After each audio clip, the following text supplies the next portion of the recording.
sekarang umat ini tidak punya rumah. Ustadz Somad ceramah di sini, Ustadz ini ceramah di sini, orang kaya punya duit liburan di sini, orang miskin yang susah melarat di sini. Nah, alhamdulillah Allah berikan taufik kepada para ulama di Aceh, muncullah rumah umat. Payung besar kita rumah umat. Hai orang-orang kaya, kalau kalian betul-betul kaya, datang ke rumah umat. Hai ustadz-ustadz, jangan one man show, jangan main sendiri, datang ke rumah umat. Kumpul kita bersama. Di sana ada orang kelebihan harta, di sini ada dai-dai yang sibuk mengurus umat, di sini ada fakir miskin yang tidak terurus dan makannya sudah ditanggung orang lain. Dengan embel-embel akidahnya akan dirusak. Maka rumah umat inilah yang akan menjadi pemersatu kita.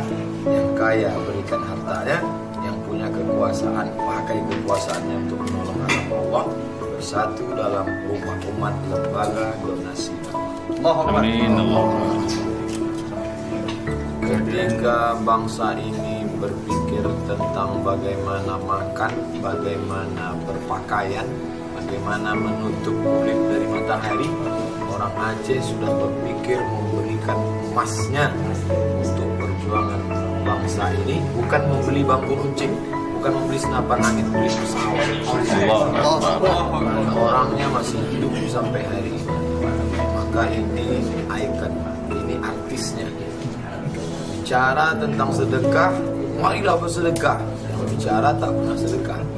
Ini ada orang yang hidup, hartanya pernah menolong negeri ini. Jangan ajari orang Aceh, orang Sumatera tentang cinta tanah air, tentang cinta NKRI. Mungkin berteriak suaranya kurang kuat, tapi emasnya sudah menggelegar di atas langit.